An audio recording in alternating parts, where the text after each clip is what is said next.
Hey Lon, it's Brian. It did split properly. Great. Unfortunately, since you're sending through the same codec, I don't have controls to actually do a left-right, like move one side to the other. Currently, your content is on the right. I think is that what we wanted in the original? Yeah, that's fine. Yeah, no problem.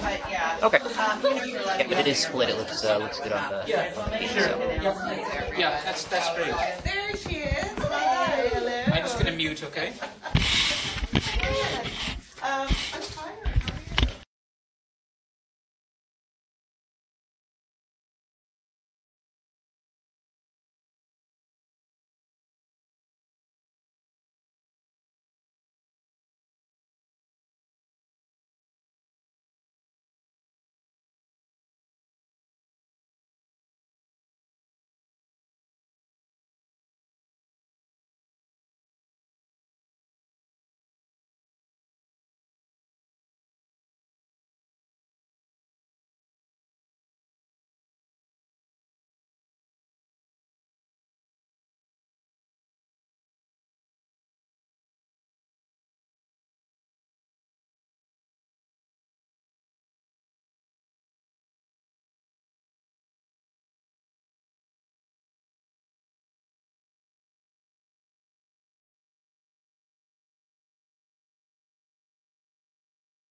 on now. So All right, you don't step on that too quickly because it's slippy, okay? Yeah. You know what, I would do the big slide out. I know that. I'm klutzy as I am.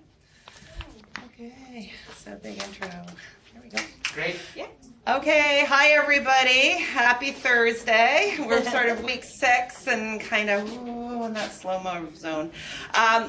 As you all know, I've advertised this already on DC Connect and through the Global Class page.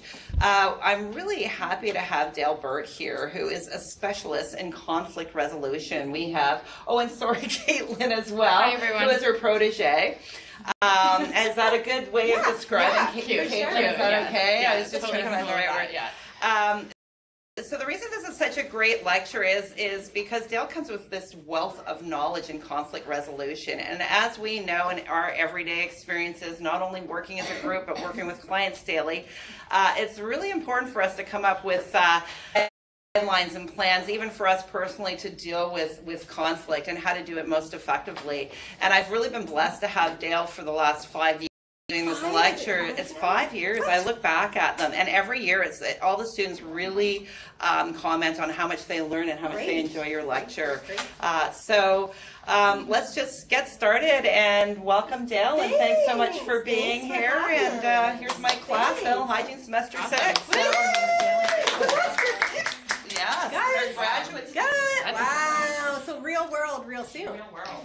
Very exciting. So can I ask you, where are you going to be working? I know it seems like an obvious question, but are you all going to be in dental offices, or are there other places that you can work? They can work in lots of places. Okay. It is the scenario, dental offices, and that's sort of the goal in the end, is that they all, but we're talking about a lot of multidisciplined practices. From now, when they graduate, they have to work with a dentist. They have to actually get some practical experience. Okay. But within a year or so, they can actually create their own practice. Oh, more of a that's dynamic exciting. environment. Okay. It is sort of a scary thing, I guess, with the overhead, but generally speaking, they can work independently. They can go out into the field. They can work in communities. Fabulous. So at this point, it's sort of that stereotypical get a job in a dental practice so that you can make some money and pay off your student loans. Why not? That's real. Why not? Yeah. All right, thank you. Thanks, Astrid. The reason I'm asking, guys, is I just like to kind of get a sense of what the workplace is for you, right? So this particular quick little presentation that Caitlin and I will facilitate with you today is really to give you some tools. In particular, a really important tool to help you at resolving, but also preventing conflict in your workplace. So it's important for me to sort of have a context as to what your workplace might look like. So I will introduce myself, and then I will pass it over to Caitlin just to let you know who the heck we are. So my name is Dale Burt. I have been a professor here at Durham College since 2013. I teach mainly in the mediation ADR, which stands for Alternative Dispute Resolution certificate program. So all of the students in my program already have a degree or a diploma. A lot of them have various work experience. We have people coming in from the law field and HR field and policing, nursing, etc. So if you feel like staying in school, come on over. We got room for you in our program. It's a one-year graduate certificate program after graduation. And before my life as a professor, I had been running my own consulting business in the world of conflict resolution. So I did that since I opened my business in 2000. I'm still wrapping it up, but probably mostly wrapped it up about a year ago. And in my business, I would go into workplaces and I would help people that were in conflict through a process called mediation, where I'm sitting down with two people and basically helping them come to their realizations about what the issues are, what the problems are, what their real needs are, having them be heard, and then ultimately facilitating the process of them coming up with their own solutions, right? So it's a little different than something called arbitration, for example, where someone else is doing that same thing, but in the end they're going to decide the outcome. As a mediator, I don't decide the outcome. I let people decide that for themselves. So I facilitate that process. So in our mediation program, our students are learning for a full year, all day long, for weeks and weeks, how to do this effectively and efficiently. So today we are going to give you the very reduced version of that by helping you learn one really important tool that you can apply across conflicts in your workplace. I'm also, in addition to being the professor, I'm also a professor in the program. I'm coordinating the mediation program. And I am pleased to introduce to you Caitlin Jacobs. She is one of our fabulous students currently in the program. And you can tell everybody who you are. My name's Caitlin. So I'm just starting out in this program. I come from a equity, diversity, and inclusion background in my education and my professional life as well. So doing social work. I currently work at the school board. I live up in Peterborough. I'm really enjoying the program so far. I'm hoping to get into family mediation, which is like supporting folks who are going through like a shift in the family structure, for example, like a separation or renegotiating childcare, child custody stuff. But also I'm kind of thinking a lot about workplace mediation.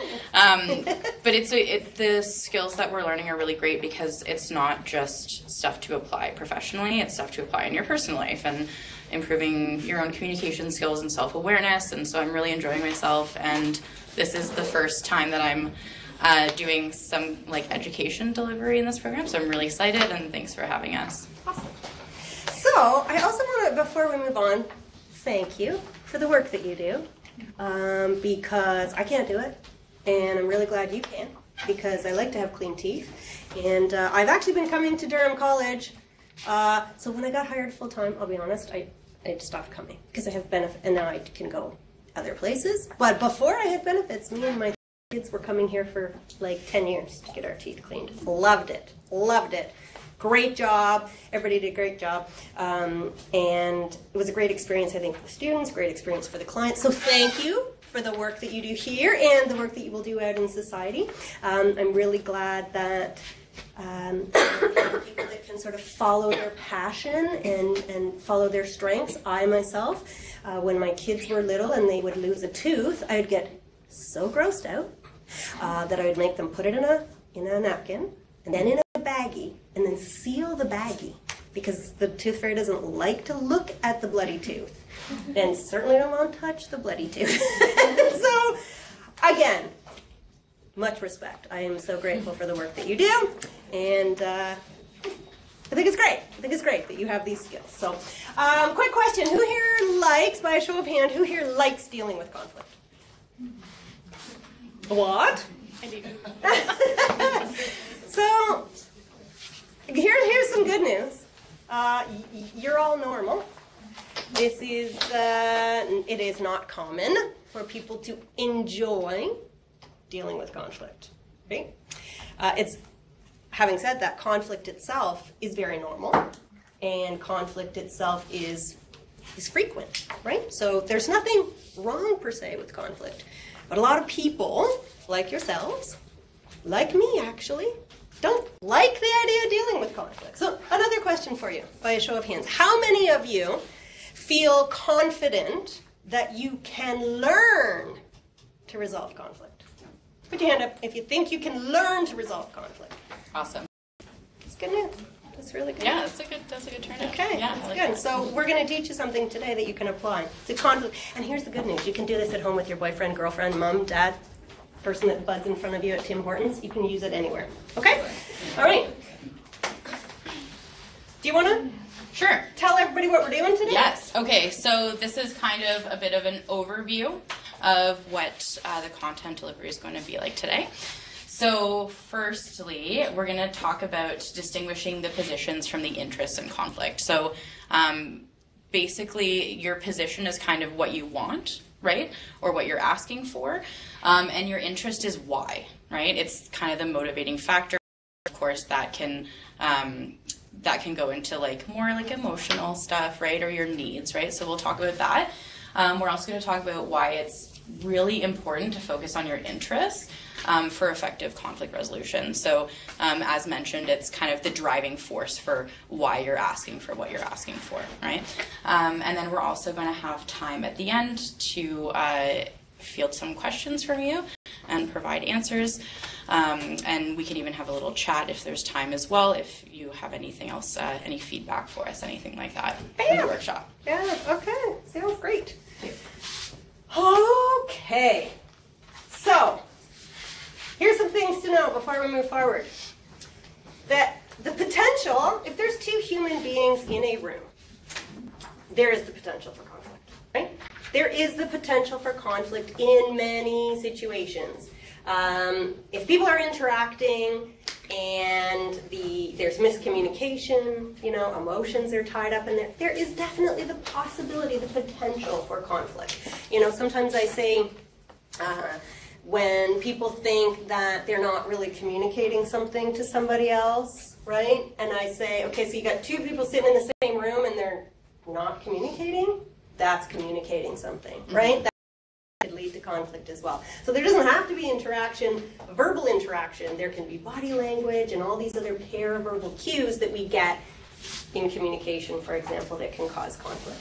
A lot of us, as you just attested to, you know, we kind of wish we didn't have to deal with conflict because it can be very challenging. In fact, it's quite anxiety producing, right, for a lot of people to think about just not even how do I handle this conflict, how the heck do I even broach the topic of dealing with this conflict and raising this conflict, or I see this little seed of something growing, how can I get this squashed before it escalates, right? So how do I mitigate the risk of this situation getting worse? And of course, this is everything I'm saying is true, whether it's in the workplace, relationships outside the workplace. So here's the very good news. Conflict resolution, just like learning a language, it's a learned skill, right? It's not necessarily automatic for all of us. It is something that we can learn the tools, learn some techniques and strategies, and we can practice them, and then we get better at it. And the better we get at it, then that next conversation that we want to raise with our coworker around something that's upsetting us, or we don't want it to turn into a conflict, those become easier as we go along. Okay, so as Dale was mentioning, sometimes it takes a little bit of psyching yourself up, right, to even bring up conflict, let alone address it, you know? So there's no one perfect way to address any kind of conflict. Conflict changes depending on its environment, right? Like if it's in your home, if it's in your workplace, if it's out in public. Conflict changes depending on who's involved. If it's someone that you have a casual relationship with, someone that you're very close with in your life, it changes depending on what kind of feelings are present, right? If there's hurt, if there's anger, if there's frustration, if there's resentment, it's fluid. And so the important thing about conflict resolution is to remember that there can be processes, but it's really good to adapt what things that you want to discuss and address, and with whom and at what time, right? It's very personal and subjective. So again, what that means is that it changes from person to person, from situation to situation, right? And it's unique, and everyone, and this might sound like a little kindergarten-y, but everyone is unique, right? Excuse me, we all come from our own personal experiences. We all come from our own place in the world, right? And with that, we're bringing our own perspectives. We're bringing our own needs. And so sometimes we have to meet in the middle to mitigate that, and to really work through it collaboratively. So, and then like everyone in any situation, sometimes you trip up, right? Sometimes you make a mistake. It's really important to just learn from that, move on, carry it into your next conversation or relationship or conflict resolution practice, right? So quick question. Who here thinks that they might have other human beings that they're working with in your career? There might be other humans around. Yeah. Okay, we should definitely see. Just keep your hand up because your answer will also be the same to the next question then. Is there the potential for conflict in your work situation? Oh yeah, right? So if you're dealing with other people, there is the potential for conflict. Tell me, shout out who you're dealing with.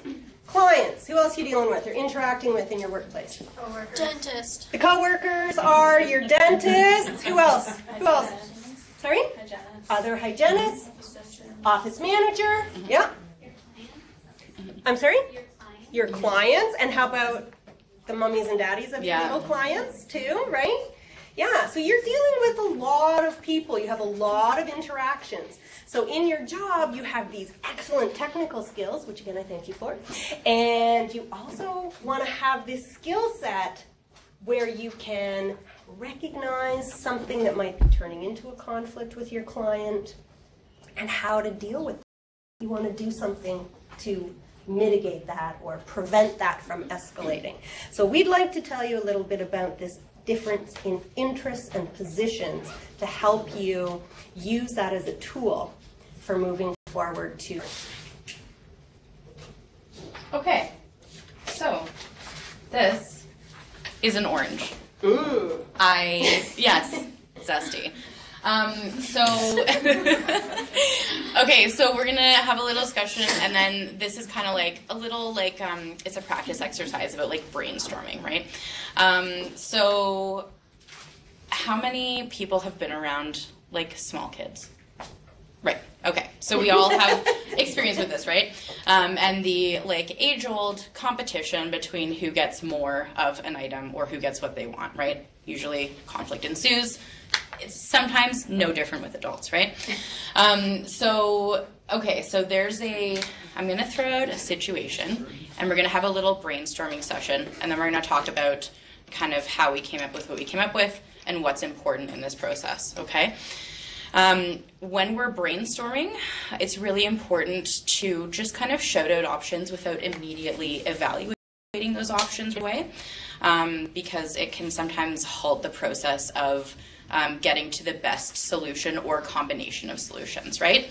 So there is one orange, okay? There are 2 kiddos. Oh, God. Oh No. I'm leaving. It's too complicated for me. Okay, so there's 1 orange, 2 kiddos. Okay, both of the kids each want the whole orange. Okay, so what are some options? What are some suggestions that you might offer to the kiddos to try and help them work through this? Anybody have kids? Okay. All right. Anybody got ideas that they would do with their own kids, for example? I need it. You'll eat Okay. it. Nobody's getting any. Find your own dang orange. Yeah. Okay. Okay. All right. I saw some hands in the back.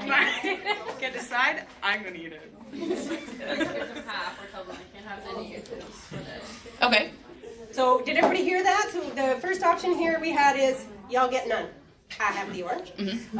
Option, cut it in half, or if you don't cut it in half, y'all get none. Okay? And what else you got? Find an orange. Nope, there's no more oranges. There's just there's one an orange shortage. There is literally one orange on the face of the earth. You cannot source one other orange. Plant the seed, grow more oranges. Okay. Okay, that's a long-term plan. And again, another cool thing about throwing out options is that no option can be too ridiculous, because it's important to really get like a good, well-rounded area, like our perspective of it. Okay. Yeah. Maybe one kid hates oranges and the other one gets the orange. Okay, so one gets the orange, Right. the other one gets none. It's to be separate. Okay. Okay. Okay. It's too bad. Competition, see who gets the orange. Okay, rock, paper, scissors. Okay, competition. Okay. So, rock, paper, scissors is kind of like, it's using, it's not objective criteria. It is. It's using like something that neither one of them have control over, so that it's kind of fair, right? Because you're leaving it up to chance. Okay. Yeah. So I'll peel it, and then so they'll take their turn. So it's like Veronica's turn till you eat one piece, and then the other one will eat Okay. one piece. Okay. Okay, so it's like a shared process kind of thing, and they're both getting equal involvement in that, right? Okay. Cool. Okay. Any other Cool. idea? Yep. So what if you found something else? Be like, okay, well, you get the orange. Here, this is something cool. Okay. Like an apple or a banana, grapes, candy. There's no other fruit, Tracy. There might be other fruit. There might be other fruit. There's just no other orange. Yeah. You can talk them out of it and try and change their mind about wanting the orange. Okay, cool. I like I've it. tried Subtle bribery manipulation. myself. Yeah, for bribery sure. sometimes. Yep. The 4-year-old works really well. Yep, definitely. Yeah. Okay. The trick, that's all. Oh yeah, thank you. I'm just I messing know with your it moves carpet around here. this thing. No, thank you very much. Anyone have any other ideas? Great idea. Those were some solid options. Yep. But I'll tell them take a nap. Okay. And whoever Naps the longest. it's a surprise, so it's nap time. Yep. So whoever goes to bed, then you get orange. Okay, so like use it as like a reward kind of thing. Yeah, cool. Yeah. Yeah, that's real. Bribing kids is a real thing. Yeah. Okay. Yeah. Okay. Cool. All right. Okay, so now we have a list of options. Yeah. So, may I suggest, why don't you go through some of these options Cool. and go with the win, lose, like see Yeah. where we're at in terms of win, lose, win, lose, lose, all Great. that. Great. Okay, so we take away the orange, there's no orange. That is a hard lose-lose. So kid 1 loses, Kid 2 loses. Yeah. Right? So lose. Yeah. Mm-hmm. We heard about splitting the orange in half, which is, it's kind of a win-win, but also a lose-lose. It's both. Right? Because they're getting half of what they want Yes. and losing half of Yes. what they want. So that's, I don't know Yeah. how to do that. It's little a bit both. neutral. It's win, it's- lose, yeah. lose. Yeah? We had the idea of using the orange as a reward, which Again, is I think it's a win and a lose. it's win-lose, because Yeah. whoever wins the reward, the other The other one loses, right? We had the idea of giving one kid an orange and selling the other kid onto something else. Okay. Not Which- selling the child. So, selling something else to them rather. We are not in the business of selling children here. We don't do that. So that I would say also is a win-lose, Yeah. right? Yeah. Because one kid wins what they originally wanted, the other kid loses what they originally wanted. Yeah. So we know at this point then, if we're looking for a win-win, so all of those options are like win-lose, right? Or win-win, lose-lose, right? Or lose-lose. We want a win-win. So we got to come up with an idea where they can both get what they want. So here's the thing. We know what each of them wants. This is called the position. The position is kid 1, I want the orange. Kid 2, I want the orange. They both want, in this case, the same thing. In some conflicts, there can be different positions. Person 1 wants something and person 2 wants something else, right? In this particular case, we know they both want that. What else do you think we need to know to get a solution here that's a win-win? Why they want it? Ah, I give you your $20 later. That was great. Okay. Yes. We need to uncover why kid 1 do you want the orange, my lovely? Why kid 2 do you want the orange? Because we don't want to make the assumption that both of the kids want it because they're hungry. What if we ask them, why do you want the orange? What are some of the options? I'm hungry. What else? Orange juice. I want to make orange juice. I want it because the other kid wants it. I want, yeah, okay, yeah, It's the last orange on Earth, and I want it. okay. What if we ask the kids and kid 1 says the inside, because I'm hungry? Yeah, you got some ideas growing right now? And then the other kid is really into crafts. And he or she's making some sort of really cool potpourri with the orange rind. Or throwing it in the baking or something, right? So the idea is, if we don't ask, if we simply assume you want what you want, right? We might be missing a big piece that we can contribute to the solution so there is a win-win. So in the example where we're cutting the orange in half, they're like, okay, fine, I'll take the half orange and eat it. And then the other kid's like, okay, fine, I'll take the half orange and throw the inside out and keep the rind. But they still are losing a little and gaining a little. But if we ask them why, we can get to their interest to find out what is it about that thing that you say you want, your position, why. And those are called interests. Okay. So as you can see, a very simple diagram. In our world, we use this iceberg diagram all the time in the ADR world. So the idea here is, guys, there's going to be things that are obvious, right? Above the surface, this is a water line, and this is a iceberg. Under the water line is the stuff that's hidden. That's the stuff that people aren't saying, right? Above the water line, that's your position. So I'm going to give you another example just to illustrate positions and interests. So in Walmart, 5 o'clock, little kid, 4 years old, with mom, sees the Smarties. And they're right at eyeball line, of course, right? And it's dinner time, it's 5 o'clock. My mom just wants to get in, get out, get home, make dinner. And the kid says, Mommy, I want the Smarties. The kid's position is, I want the Smarties. That's what the kid wants. Mom is thinking, I don't want the Smarties. Why? Why do you think, Mom? So if the position is, I want the Smarties, I don't want you to have the Smarties. Or let's refine it. I want the Smarties right now. I don't want you to have the Smarties right now. Two different positions. Why do you think Mom wants that? Yep. It's going to ruin his appetite. Yeah. So if we get to the interests for Mom, and her interests are, I don't want it to spoil your dinner, and then we go over to Chucky and ask him, why do you want these, Chucky? There might be an obvious answer. Because they're good. Because it tastes good. And my children would also want the Smarties at 4 because they like to put things in color coding. They like to do color codings and patterns when they're 4 with Smarties or Legos or whatever. So again, if we ask the child, why do you want it? Then we can come up with a solution that is a win-win so that both Mom's and Chucky's needs are met, right? So in the example, let's just say Chucky wants the Smarties. That's his position. Why? Because it tastes good. I like chocolate. Position. I don't want you to have the Smarties right now. Why? Because I don't want it to spoil your dinner. Throw out some ideas. How can you come up with a win-win here? When the kid eats their dinner, they can have the Smarties after. Yeah, we'll buy the Smarties, wait till after dinner to eat them. Yeah.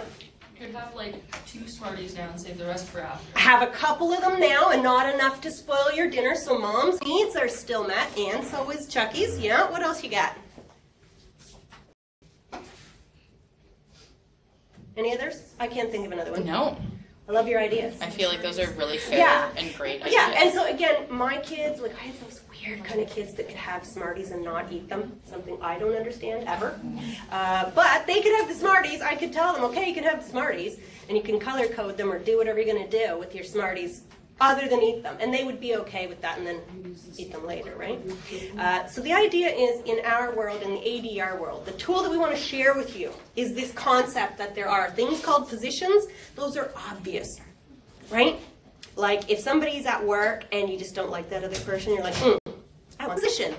What's really important is, why do you want that, right? Like what's going on behind the scenes, under the surface.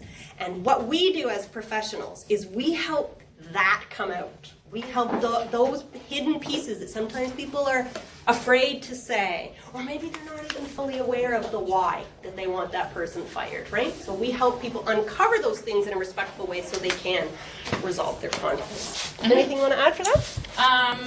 No, I don't think so. Like, so I've been learning that really great ways to uncover interest is to ask questions, right? And to make a kind of environment so that you can communicate between each other and actually talk about what matters to you in that instance, right? But asking questions is like a pretty great idea to do that. Okay. So this is one of those you gotta go like yes. So okay. many So I'll do times. the first one. Okay. There we go. Oh, nice. Right? Yeah, okay, Perfect. Good. I love it. I'm going to hand things out while you talk about this. Okay, cool. Okay, so again, just to review, right? So the position is what they want. So the position is the Smarties. They want the Smarties now, right? It's overt, so it's something that's communicated. It's something that's made very clear, okay? So for example, in your workplace, right, the position will be wanting grape-flavored. Do people still use fluoride? Was that just when I was younger? I remember grape, right? Like the rinse. The rinse. Yeah. Is that? I'm like so far away from dental hygienic education. give adults fluoride still. Okay, so if a kid is having like a bit of a time with whatever that you're giving them, maybe they just want a different flavor, right? So it's like it's being expressed to you, and then the interest, right, is why they want it. So kid really wants orange flavored mouth rinse instead of grape because grape grosses them out, and that's why they're freaking out a little bit.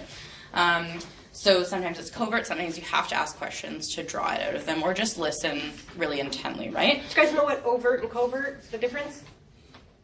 So overt is something that's kind of in your face. It's very present. You can see it, you can hear it, you can feel it, right? Overt is open. Yes, and covert is covered, right? So covert it's the interest. It's the bottom of the iceberg. It's kind of something that maybe someone doesn't want to share quite yet. So open is overt, covert is covered. Sorry, overt is open. And right, yeah, okay. I was tripping myself up there. Yeah, and then again, interests often involve people's needs and values. Those could be basic needs. Those could be needs to feel included and recognized and seen by the people around you. And then, of course, your values, which everyone has different values, and values are important to everyone. So. Yeah, absolutely. All right, so I'll just say very quickly here, I'm not going to talk too much about this, but the reason that it's important to identify interests is that it helps you get to solutions and outcomes that are desirable.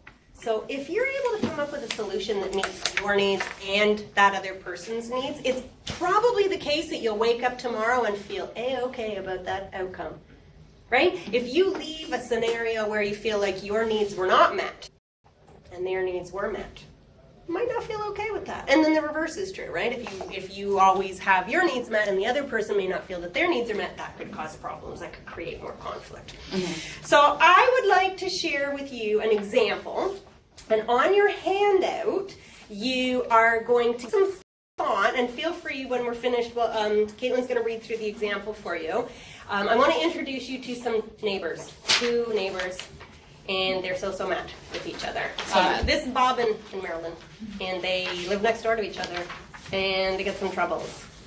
So, Caitlin's going to tell you about their troubles, and then you guys can get in a small group and see if you can apply what we've been talking about. See if you can figure out the difference in the position and the interest. Okay? So here's the scenario. Okay, so we've got Bob. We've got Marilyn.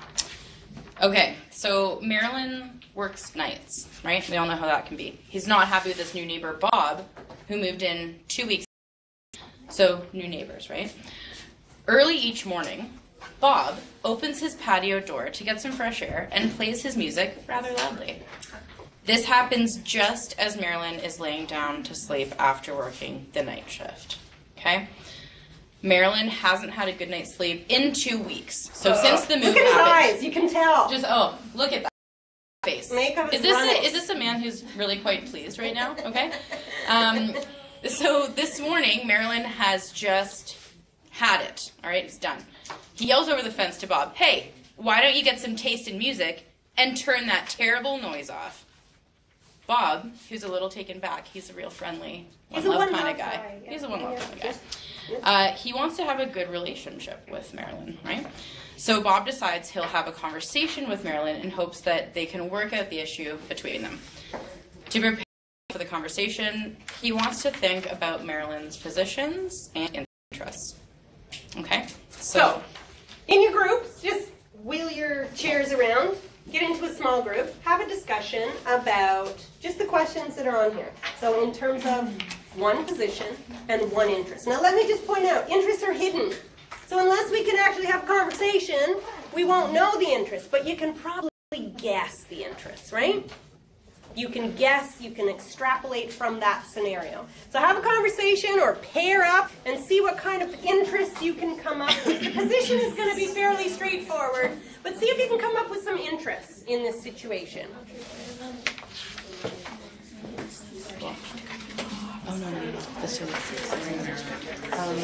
I'm going to just... Circulate? Yep, me too. Okay. Bob's perspective. Did everybody get a copy of the handout? Did you get a copy of the sheet? Yes. That's Marilyn's position. But I'm saying Bob's view, from what Marilyn said, he may not know the underlying reason, because all they said is turn that type of music on, which is about the dog. But the Marilyn's issue is that What's that? They're great to I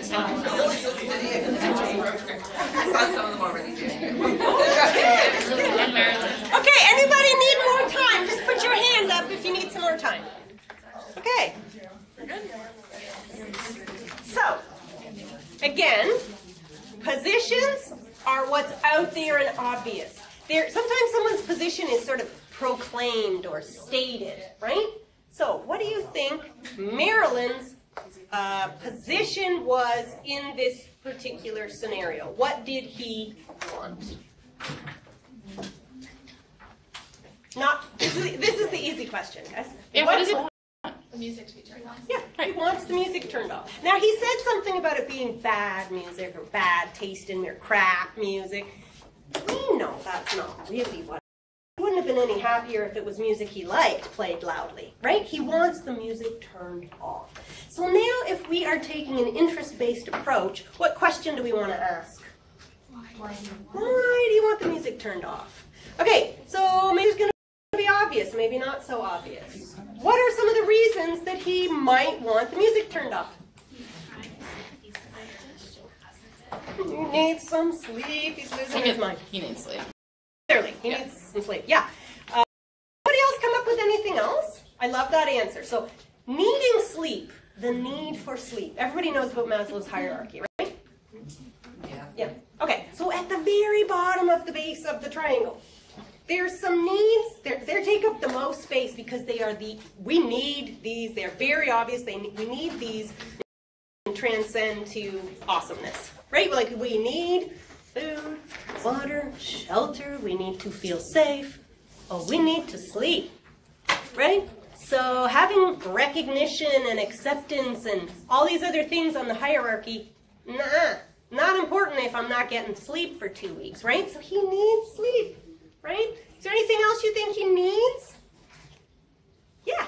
Maybe just like peace and quiet, just because.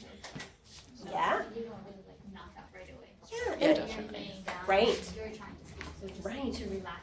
Right. Right. And it's the case too that some, we all have different personalities, right? Some of us maybe don't mind that music, but we don't want to hear our neighbor's music, right? It might even be we just have different personalities and different needs related to that. All right, anybody have I love your answers. Anybody have any different answers for possible interests? Recognizing we would have to ask all the right questions to actually access that below the surface. But what do you got in terms of ideas? He doesn't know the neighbor because they're new neighbors. Definitely. Yeah, so what would his need be there? He has a need for what? I guess he doesn't have any sympathy for the neighbor because he doesn't know. Maybe one neighbor feels like the other one is being disrespectful, maybe, or you know what? It's also possible they're new neighbors. Maybe the other one doesn't even know the other one's living there. Maybe they just thought they were visiting or guests or something, right? Yeah, so there's lots of reasons why someone would take a position or proclaim their position.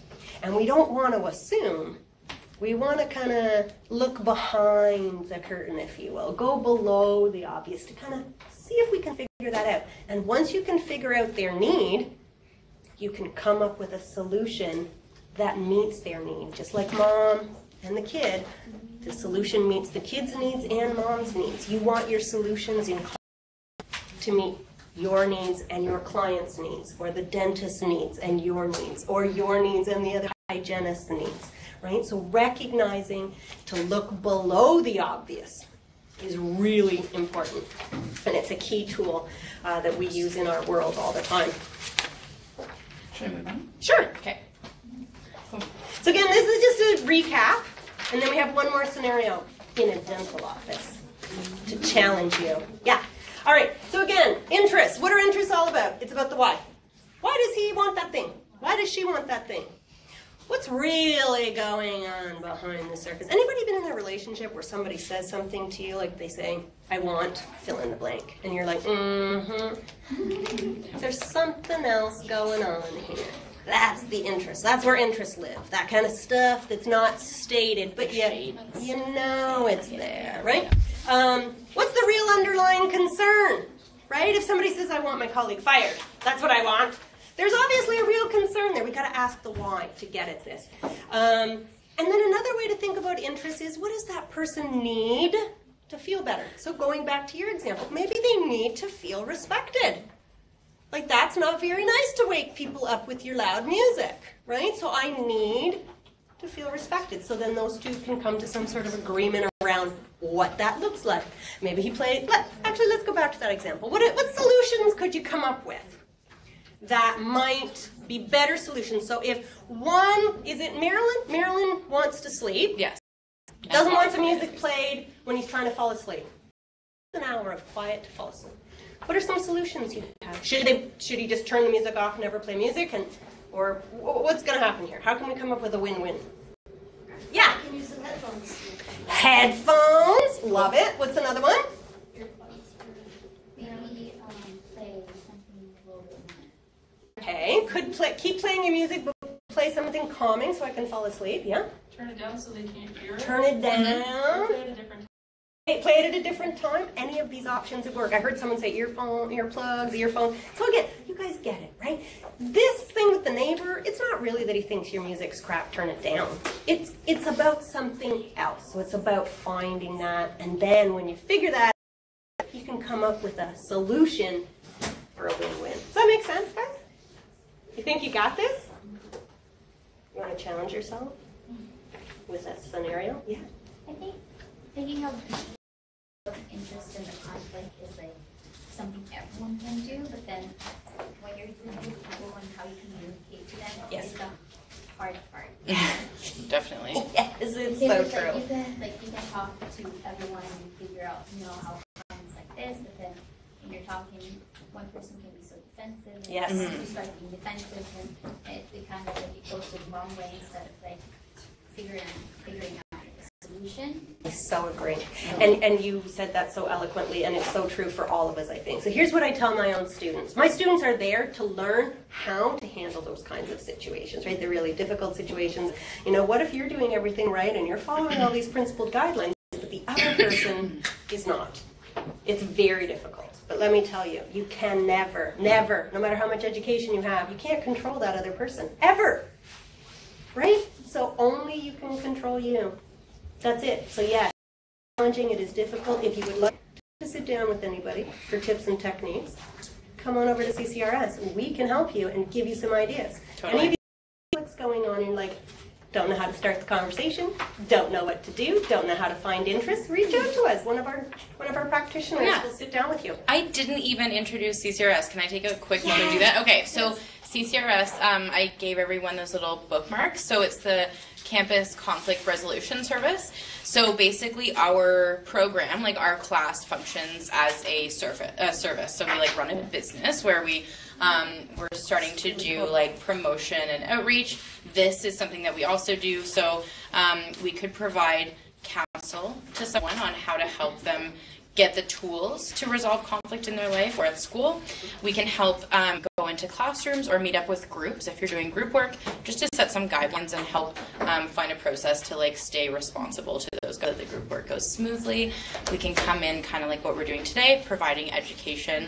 We can also do intervention if there's an issue between students, one of you and your peers.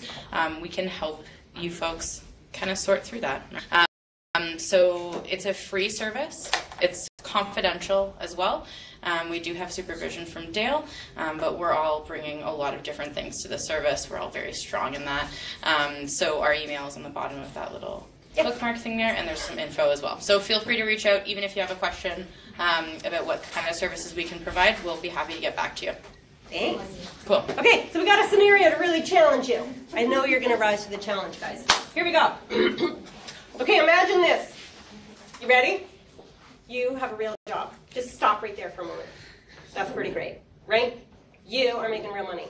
You have a client waiting for you, but you're a little bit late. Not your fault. People have been coming in late. You're doing your best. But here's a scenario. Your next dental client is waiting. He is 42 years old. He hasn't been to the dentist nor a dental hygienist in over 10 years. You are running late. You come into the waiting room to get him, and you are so friendly. You are smiling and friendly, and you look good. And you say, hello, or good morning.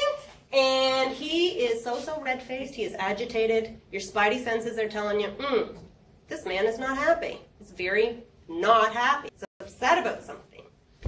And as you greet him to say, good morning, he stands up abruptly, huffing and puffing, and he says to you, whatever, I just want to cancel my appointment. Now, there is his position. I answer the first question for you. What is his position? What does he want? He wants to bail. Yeah, bye. Out of there. Bye-bye. Now, that's obvious.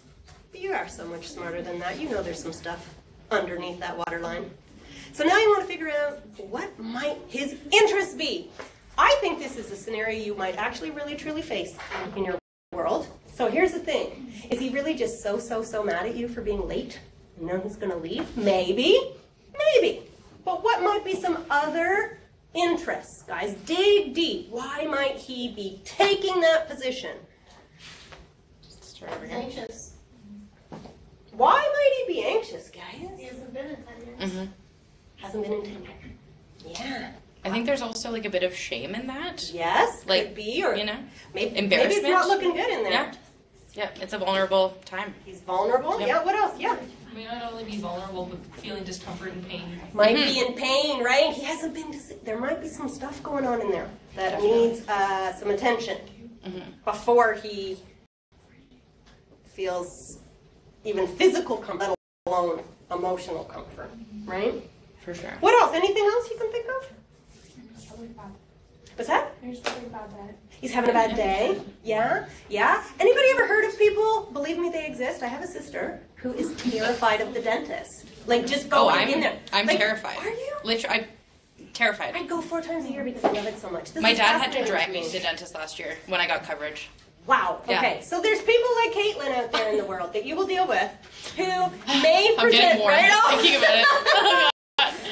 Look at all these nice No, they're faces. such They must be friendly so faces. nice I to would you. go to all of you for a cleaning. Yeah. So I think that you guys have nailed it, right? There's people that are anxious. There's people that maybe feel embarrassed. They feel vulnerable. They're stressed out. They're afraid. Again, it sounds very basic, right? But if you can get to what their real concern is, what are they afraid of? Look past the obvious to dig into those interests. Does everybody understand that concept? Okay, my question for you. Do you think you can apply this concept, this tool, versus interest, and try to get at the interests to resolve conflict? Can you see how this tool could help you in your work life? Totally, right? Yeah? Yeah. Okay, that's great. I won't test you, but I'm glad you feel that you can use that. This, just so you know, is probably the most important tool. Everything we learn in our program builds on this, right? So this is a really important concept. It's also something, nice value add. You can use at home too, right? When you're dealing with conflict. Your partner has a certain position, you have a certain position. Ask the why, right? To uncover those spaces where you can come up with the win-win. So we have 2 minutes left. Do you have any questions for me or for Caitlin around conflict? So my boyfriend specifically, like, Yes. always agitated for some reason when he's at home. Okay. So I'm the person that can talk normal, but when he's at home, it's like he's just always so mad. Oh, okay. Yeah. I get anxious and I For get sure. agitated. Totally understandable. So when he talks to me, searching, I'm like, why are you so mad? Yeah. So I ask him, why? Yeah. And then he's like, I'm just like this. You're right. Yeah. But why don't you get it? Like, why can't you Yeah. talk like a normal person? Right. Sometimes it can be hard to start with why are you so mad? Even like, Yeah. even just asking how his day was. You know, like just starting off with like smaller questions, something that's easier to chew, maybe. Maybe, something like that. If you want, seriously, if you want to, you can meet with, like, you can have a one-on-one. Hang out with me, yes. We can have some, Come hang Caitlin will out. sit down with you.